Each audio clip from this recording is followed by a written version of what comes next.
أنا اسمي كريم، عندي 8 سنين.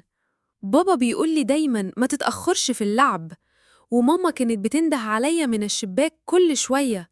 بس في اليوم ده ماما ما ندهتش. كنت بلعب جنب العمارة، جنب الحيطة اللي فيها رسمة قديمة.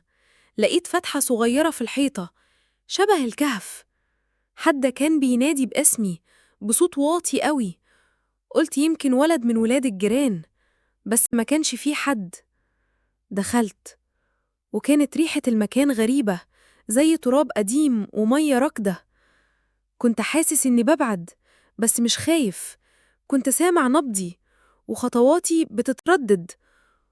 وبعدين الدنيا سكتت. حاولت أرجع، بس الطريق اتقفل.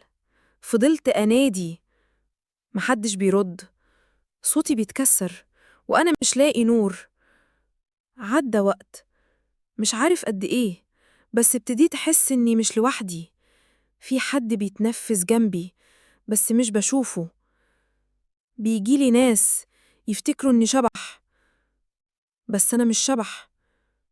أنا كريم، ولسه موجود.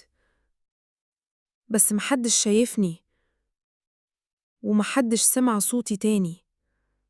لو سمعتوا حكايتي، اقفلوا أي فتحة في الحيطان، لأن مش كل فتحة بتودي على النور.